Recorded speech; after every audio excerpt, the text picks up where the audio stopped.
warahmatullahi wabarakatuh.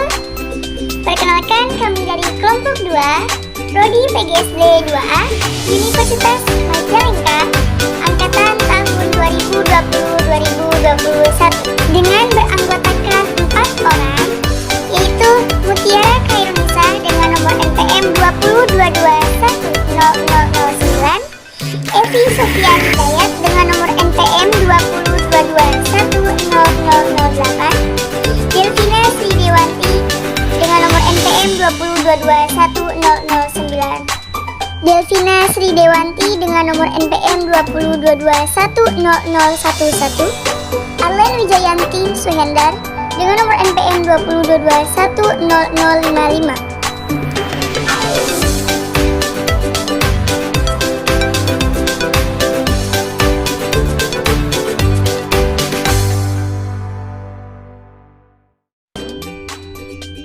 Mata kuliah Psikologi, dosen pengampu Ibu Wina Dwi Puspitasari MPD, dengan materi yang berjudul Penghantar Gejala Jiwa. Baik, kita langsung saja pada materi yang pertama, yaitu psikologi dibagi menjadi 2 kata, yaitu space, yaitu jiwa, dan logos, yaitu ilmu.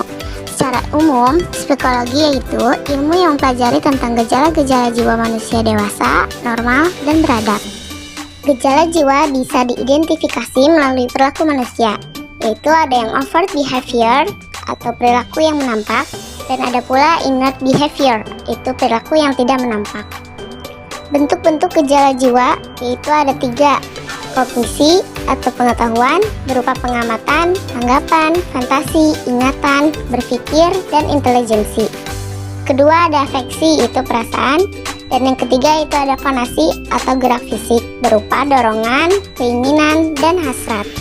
Gejala jiwa kognisi yang pertama berupa pengamatan atau observation, yaitu aktivitas terhadap suatu proses atau objek dengan merasakan dan memahami pengetahuan dari suatu fenomena berdasarkan pengetahuan dan gagasan yang sudah diketahui sebelumnya untuk mendapatkan informasi yang dibutuhkan.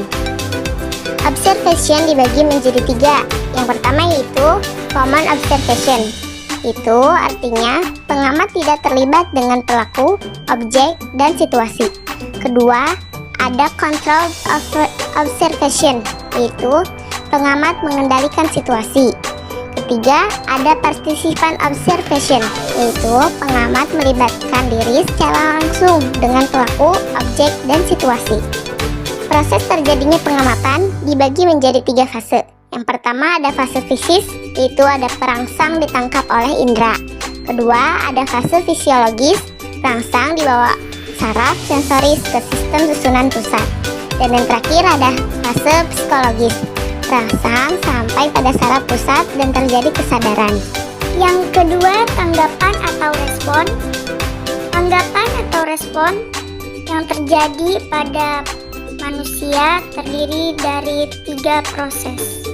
Yang pertama ada persepsi atau proses seseorang mengetahui beberapa hal melalui panca indera.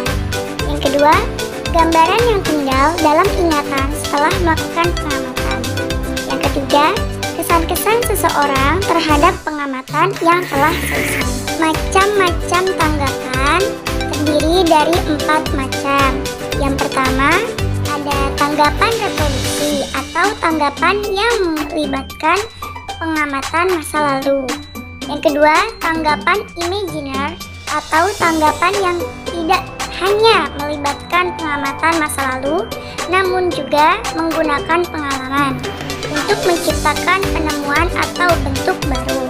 Yang ketiga, ada tanggapan halusinasi atau tanggapan yang diperoleh dari gambaran yang tidak berhubungan dengan kenyataan dan melibatkan emosi. Yang keempat, ada tanggapan editis atau tanggapan yang jelas dan detail sesuai dengan hasil pengamatan. Dan jika proses gejala jiwa kognisi itu dibuat secara rinci melalui gambar, di sini ada pengamatan, lalu berproses pada tersimpannya pengamatan tersebut di dalam otak. Yang ketiga, terdapat gambaran atau kesan-kesan yang ada di dalam ingatan. Yang keempat ada dihadirkan kembali melalui ingatan-ingatan tersebut. Dan yang terakhir yaitu proses yang kelima ada tanggapan, yaitu melakukan apa yang ada di dalam pikiran kita. Yang ketiga, fantasi atau fantasi. Fantasi adalah kegiatan jiwa untuk menciptakan sesuatu yang baru dengan bantuan-bantuan kesan-kesan lama yang sudah ada sebelumnya. Fantasi terbagi menjadi tiga, yaitu fantasi tidak sadar atau khayalan, fantasi sadar dan aktif atau kreatif, fantasi sadar dan pasif atau inspirasi. Yang keempat, daya ingat atau memori.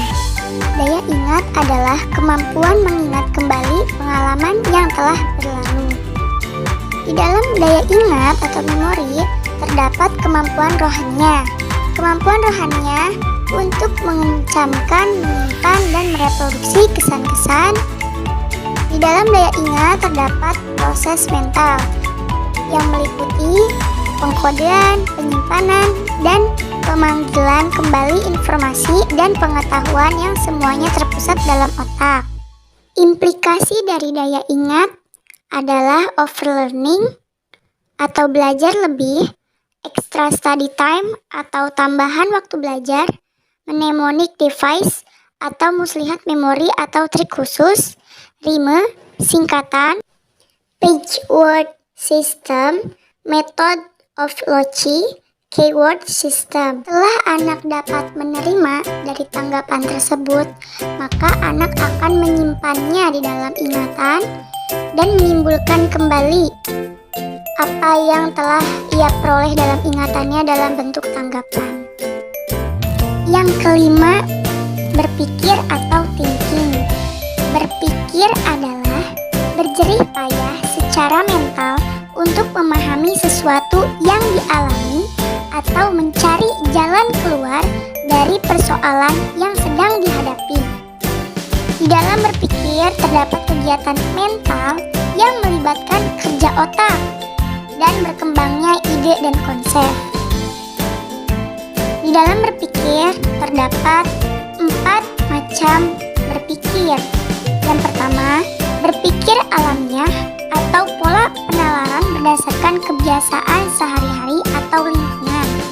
Yang kedua, berpikir ilmiah atau pola penalaran berdasarkan sarana tertentu secara teratur dan cermat atau sistematis.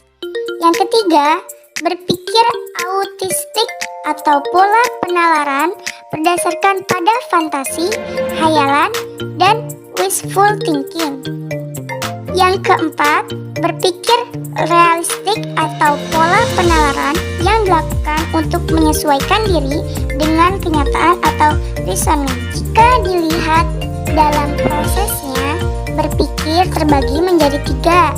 Yang pertama ada deduktif, yang kedua ada induktif, dan yang ketiga ada evaluatif.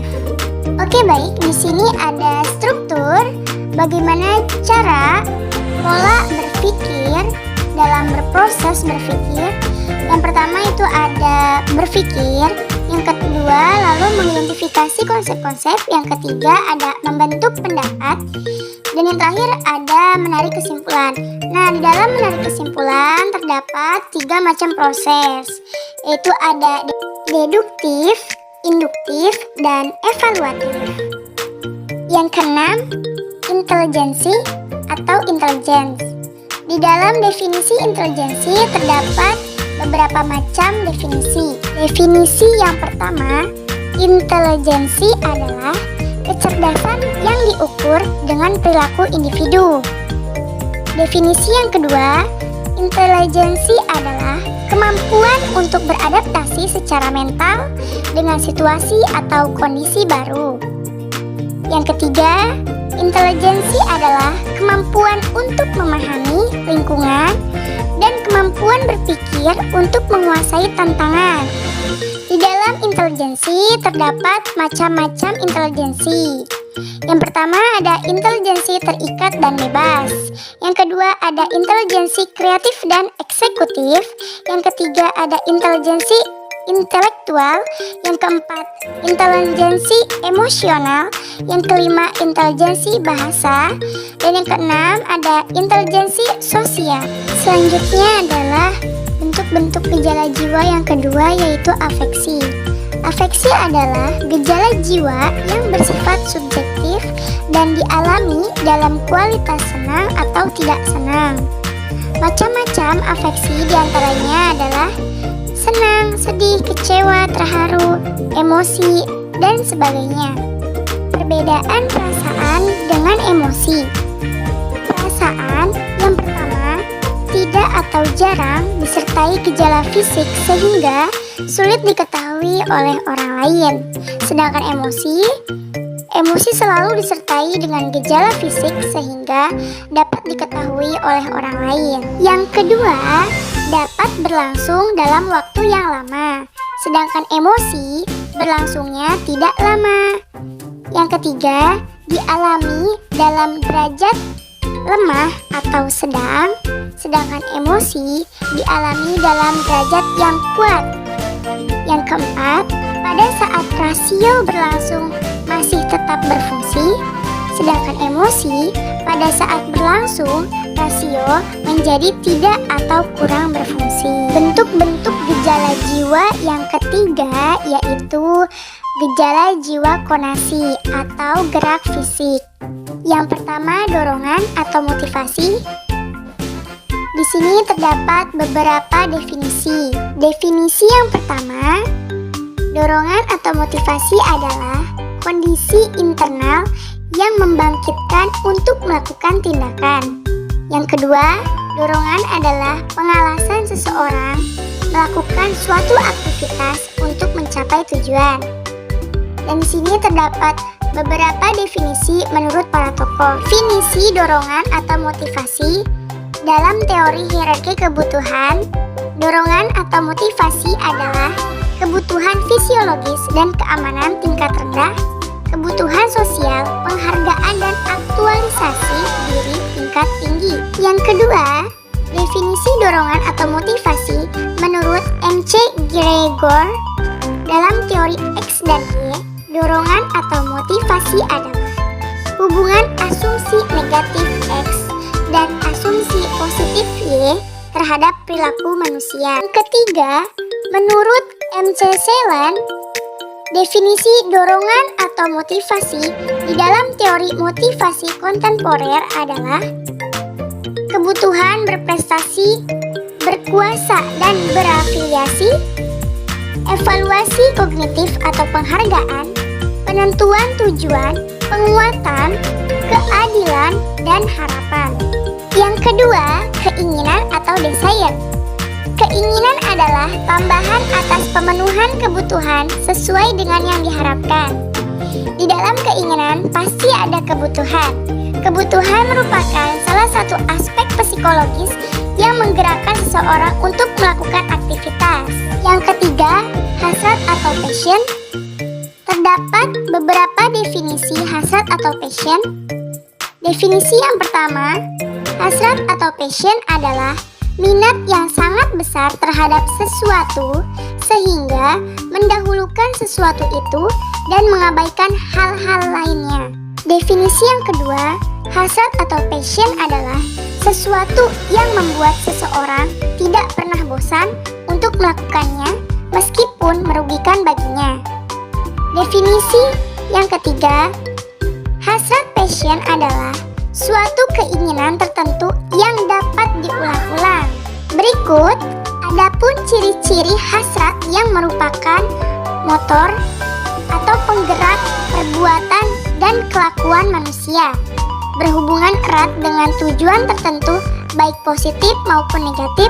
Hasrat tidak dapat dipisah-pisahkan dengan pekerjaan jiwa yang lain.